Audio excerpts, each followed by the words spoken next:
I am happy to introduce our presenter today, Joe Curtis. He is the COO, the Chief Operating Officer of the Pango Group. And most of you know our local brand, American Trust Escrow. Under the umbrella of the Pango Group, we also have Glen Oaks Escrow, CV Escrow, and California Elite Escrow. The reason that we asked Joe to jump on and be our facilitator about Altos this morning is that he has a unique ability to understand and interpret data, which is an art in and of itself. But I think what's most unique about Joe is he's so gifted at utilizing that data to tell the story. And what we're all looking for right now as our market is changing day by day is the story to share with our clients, with potential buyers and sellers. So Joe's going to go through Altos Market Trend Data. This is something that our company offers to anyone who would like access to it for free. And at the end, he'll let you know how to reach out to me, and I can get anybody that's not already receiving the report signed up. So Joe, take it away. Jessica, thank you for that very kind introduction. I forgot to wear my Data Geek t-shirt today, so my apologies for that, but I definitely am a self-proclaimed data geek. I like looking at the numbers, and I like the way that it can tell a story. So I thought a good way to start off would be to just take a look at a great quote that I love from Carly Fiorina, who used to be the CEO of HP, which is, "The goal is to turn data into information and information into insight." So that's a great kind of kickoff for the way. We're just going to look at one data set today that's called Altos Research. So the things that I hope to cover today are basically Altos data overview. So what is Altos Research data? Where does it come from? How do you use it? What are these market trend reports? Some of you guys get them on a weekly basis. And we're going to break down kind of three components of that report, which is the real-time market profile, the market action index, and some market segments. And then we're going to go into some action items and some resources for you guys. So here is, in general, what Altos Research is. So it is zip code specific data. You can get by city or all the way down to a zip code. It cannot do specific neighborhoods or things like that, but it's very, very good at getting down to zip code specific data. It has single family residence and condo / attached homes, so you can look at data in a specific zip code for either of those two profiles. One of the important things to understand is that it is listing data, not sold data. And so what it does is it takes a look at what is on the market today and what is happening with the listings today. It does not go through sold price, what things sold for, how many homes have actually sold. So those are two different data sets. So it's not MLS data that's like the sold data. It's more of a, what I would consider a leading indicator. So if you're looking at listing data, it's actually what's happening this week, where if you're looking at sold data, that's really a story about what happened 40 days ago when the buyer and the seller got into contract. It's updated weekly. And so this, one of the things that we can look at is how the data changes from week to week, and we're going to go through a couple of examples of that today. So that's the overall overview of Altos Research and the market trend reports. So here is what an example of a market trend report looks like. This one is specifically for Torrance, and it covers single family homes. So this is just something, and we're actually going to walk through this report in a live instance of that, but it's got a couple of different things. And if I'm really fancy here, I can turn on a laser pointer that you can see. So we have the market, real-time market profile, which gives you a series of statistics. And we have the internal document from Altos Research that actually tells you what every single one of those statistics means. So if you're interested in that, we can email that to you after the presentation. We have a market action index. This is the proprietary kind of like barometer to answer how's the market. It's one of the things that they've kind of keyed themselves on. And then you have a couple of other data where you have a median list price graph. You can actually toggle in the live report between a couple of different statistics here. This gives you a 3-year history. And then what it does, which I think is really cool, is it breaks down each each segment of the market. So if you have 100 properties, it'll break it into quartiles where you're able to look at very specific segments of the market, whether it be the high end or the low end of any particular market and some characteristics that are around that. So two things that I really like. There's two, this is the market activity. So real time market profile gives you a lot of different statistics, like what is the median list price? They go median, and I think median is a better statistical value than average, especially when you're talking about home prices. And that is because if somebody happens to list a $16 million home, where your home prices are normally $1 million, you're going to skew the average, whereas that kind of gets taken out if it's the median, so it's not going to really skew it that much. It gives you a much more realistic kind of view on what pricing actually is. And this is, again, list pricing. You have price per square foot, days on market. I really like price decrease. So this is the percentage of properties that have taken a price decrease, that are currently on the market, that have taken a price decrease in the last 90 days. Relisted is going to be another one, and inventory is going to be another one that we're going to look at. It's got some median rent, and it'll give you kind of like the high and the low and what the market action index is. The market action index is that second component that we talked about, and it's basically saying like, hey, how do you answer how's the market? Is the buyer's market? Is the seller's market? And so they've come up with a proprietary kind of like scale. They say 30 is neutral, and then above 30 is a seller's advantage, below 30 is a buyer's advantage. So seller's market, buyer's market, above 30. They chose 30 as an arbitrary number to go above or below. But it's their algorithm that measures kind of like the absorption, how many things are coming off, like the appetite for supply and demand. So it's their kind of like scale, and it'll give you, hey, what's happening today versus what's happening last month. In this case, it looks like it's a fairly strong seller's market because it's over 60. So that's actually fairly high. All right, right now I'm going to toggle. So if you'll bear with me, I'm going to toggle into some of the live reports so we can kind of jump into it.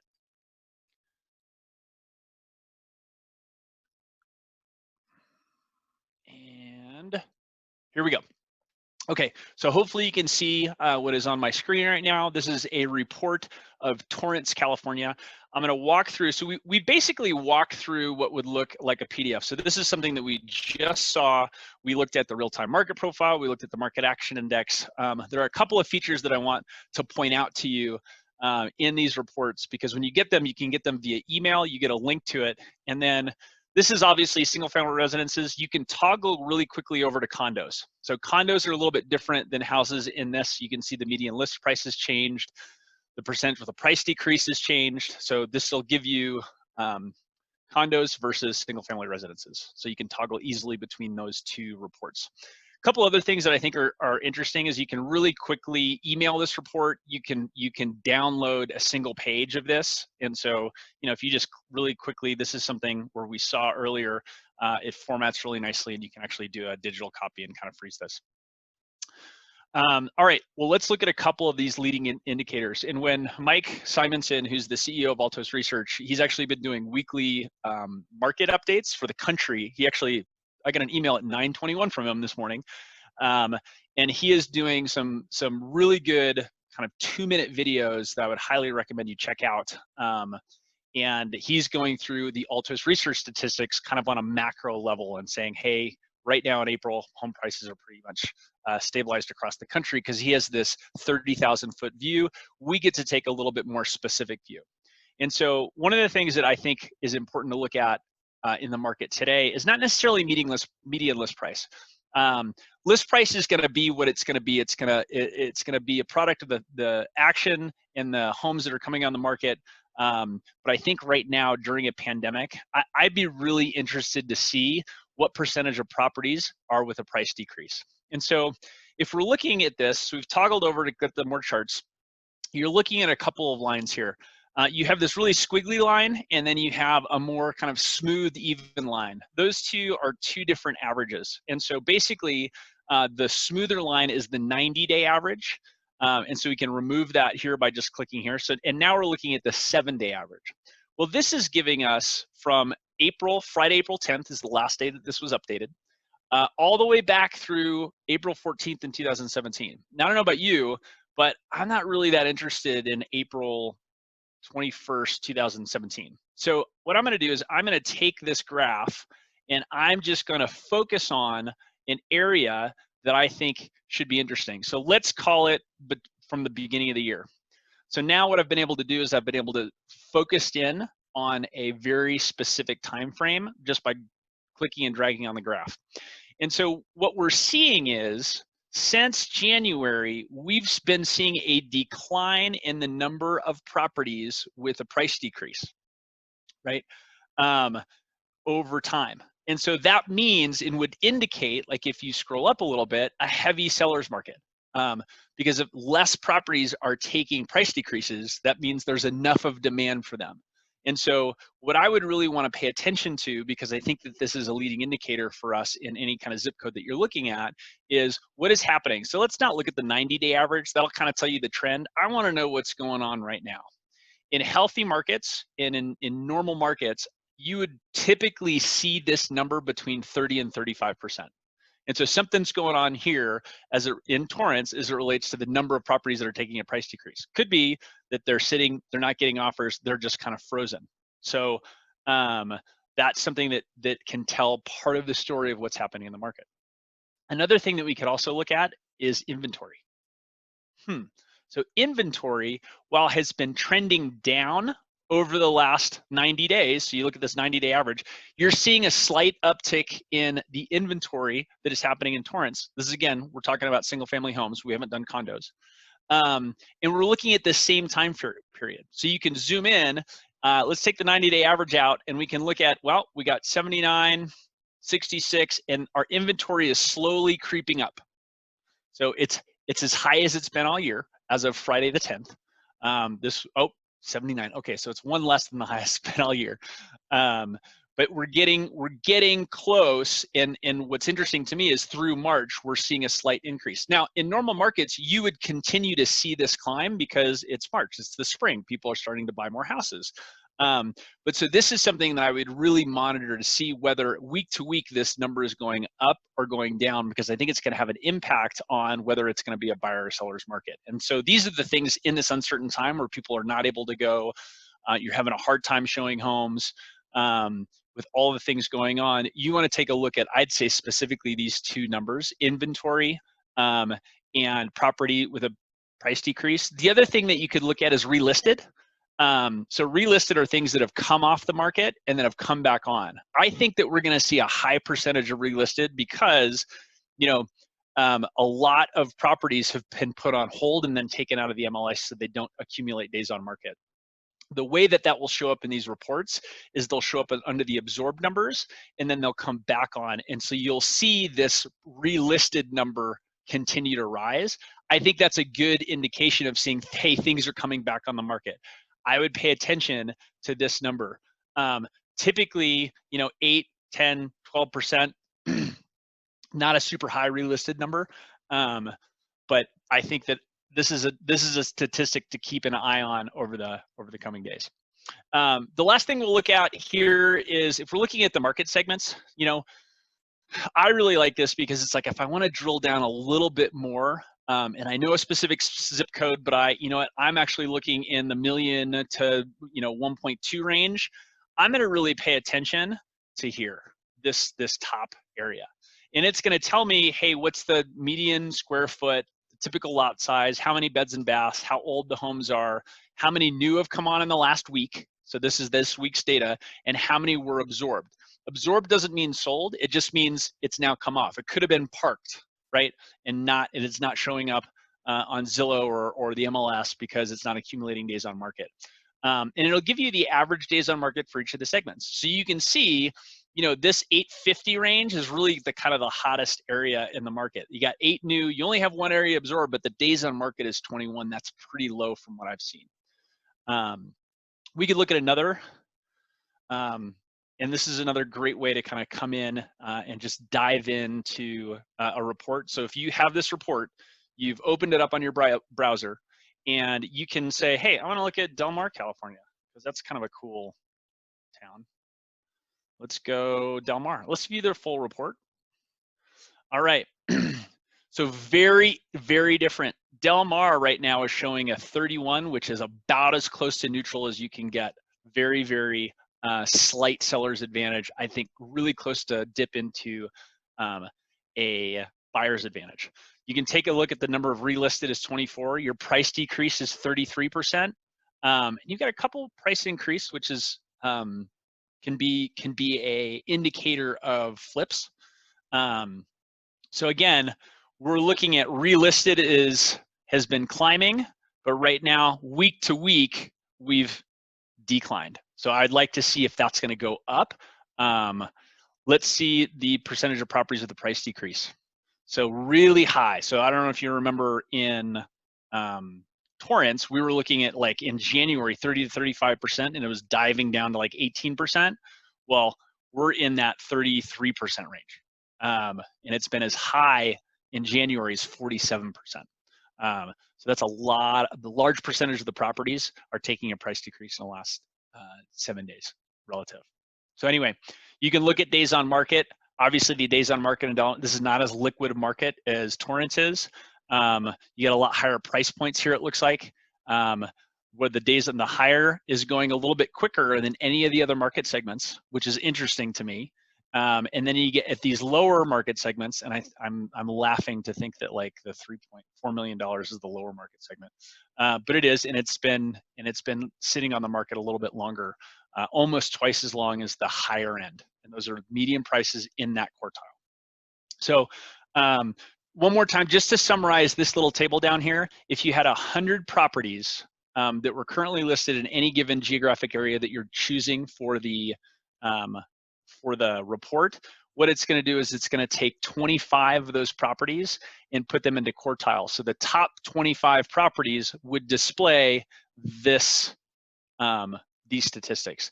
The second 25, the third 25, the fourth 25, all and so forth down. So it gives you a little bit of information that digs down deep into the market that you're looking at. So again, a real easy way to kind of like compare markets. You can get down to zip code specific. You can say, hey, I want to get into the zip code of 91201, which I believe is Glendale. We're looking at specifically in Glendale. That pops up. Strong sellers market, not as strong as Torrance on the houses. Let's see what condos do. Condos are dipping below right at 30. So the condo market in Glendale is a whole lot different, story than the housing. So something to be aware of when you're looking at that. All right. I am going to toggle back to our action items, and then I think we have plenty of time to answer some questions if you put them in the Q&A. So, all right. Here's what I would suggest. So you've gotten a little bit of a preview in terms of a couple of statistics to look at, how to zoom in on some very specific timeframes, especially now because the market today is not what it was a month ago, and you want to be able to explain that to buyers and sellers. We've given you a couple of ways and a couple of statistics to look at to say, hey, where do we think this is going? How do we look at the inventory? How do we look at the percentage of property with price decrease, and have those conversations? Read the reports, understand the data. I would subscribe to 1 or 2 reports that you're really, really interested in terms of peaking, and just watch week over week how those things change. Because what it will do over time is it will give you the ability to tell a story about what you're seeing in the market. I've been looking at that, for example, that Del Mar report for over 7 years. And I know for a fact that like the 49% of properties with the price decrease is one of the highest I've seen in 7 years. That is something that we can say. I think that we can take a look at that. Use the data to reinforce your brand and your message. So you're going to be able to have these. It's easy to share. You can send somebody a PDF, a snippet. It's easy to post on social.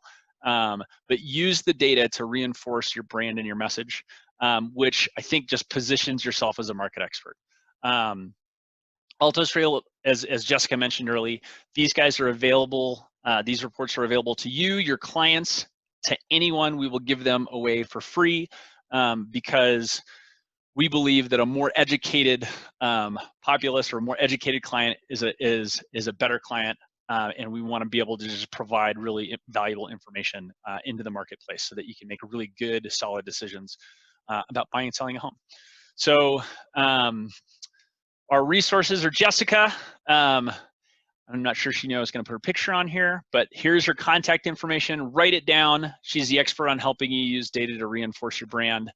We also, as I mentioned before, have an Altos report dictionary of terms. So any statistics that you're looking at in this report will have a very specific definition that Altos has given you, and you can actually have access to that report by contacting Jessica, and she can get that out to you. So at this point, I'm going to look and see if we have some questions. Got Q&A. All right. Is this similar to InfoSparks? So thanks for bringing this. Is this similar to InfoSparks? So the honest question of that is I don't know. I'm not sure exactly where the data comes from InfoSparks, but you've given me something to research, and I like data, so I'm going to check that out. And I will see if I can get connected with Jessica and give you my answer on that as a follow-up. Is this PowerPoint something that you can send to your clients? You are more than welcome to it. I will PDF it and make it available. You can reach out to Jessica to do that. I think the PowerPoint, if you really wanted to be impactful, I'm not sure the PowerPoint would give you or your clients, so if you have a buyer or a seller, the best information. I think that the strategy that I would probably employ is use a market report, send a market report to one of your clients, and then use the information in the PowerPoint to be able to say, hey, here is how you can interpret the data that I'm just giving you. So again, up to you. Looks like it's real-time data. It is real-time listing data from Altos Research that is updated weekly. So the report, the data set comes in on Fridays. So you'll notice that any of the data points that we look at are on Friday. And so if you look at that data set, it'll always have the button of data on Friday. The reports come out the following Wednesday. So you'll get an email if you subscribe to the reports on Wednesday, which will be updated with the latest. It takes a couple days for them to generate the reports and have all their little elves send them out. Can we create a login to create your own reports, or do you give Jessica our parameters to create a specific report? If you want, you can actually go on and create any report from any zip code. When you get it from us, the one caveat is that you will have our logo on it. Altos Research also has deals where they work with real estate agents. If you want to personally brand those, you can subscribe and pay a monthly fee to Altos Research to do that. I'm sure they'd be happy to, and we could put you into touch with people. What I would recommend is if you wanted to look at the report, when you click it, you're able to kind of choose almost any zip code in there to pull up the report. Once you get used to them, you can then kind of make a decision on whether, hey, I'm going to keep these reports, or I can subscribe myself, but you're more than welcome to do that. Are you going to send out access to these reports? Yes. Ask Jessica Kalkin. What I would recommend is we can sign you up for 1 or 2 or 3 zip codes. I wouldn't sign up for more than 3 zip codes. Here's why. Each individual zip code that you subscribe to will generate an individual email that gets sent to you on Wednesdays. So I've had people say, hey, I want these 20 zip codes. I'm like, okay, but then they get 20 emails and they have to wade through all of them. I would recommend taking your 2 or 3 favorite zip codes, because once you link into the report, once you get that email that comes from us, what can happen is just like you saw me toggling between Torrance and Del Mar or Glendale and putting in the zip code, you're going to be able to do the same thing and look up other zip codes very, very quickly and very easily. Let's see. All right, and I have a bunch of other questions about how do we sign up. You sign up through the person on the screen, Jessica. And yes, you can change. There's another thing that you can change or update your zip codes once we choose the 3. So I think this Love this. So are you looking at inventory, average, median price, and days on market to see where the market is heading? Yes. Okay, so this was another question from anonymous attendee. We're looking at inventory. I would say we're looking at median price and then the days on market to see where the market are heading. I think all of those inventory and median price are going to be leading indicators. I would say looking at percentage of property with a price decrease is another one that you want to take a look at as a leading indicator on where the market is going. Days on market is kind of where the market has been. So if you see that moving up or down, it's kind of telling you and reaffirming what's happened in the past. So I think that is all the questions that we have. And I hope this was valuable to you. I hope that is something that you'll be able to use. And I'm hoping that you're flooding Jessica with requests for reports in this time of a pandemic and dealing with all the stuff that we're dealing with kids at home. I hope that this is something that you can spend some time to learn a little bit more about and have great conversations with some of your clients. So thanks for attending, and we really appreciate you being here, and stay safe and stay healthy, everyone.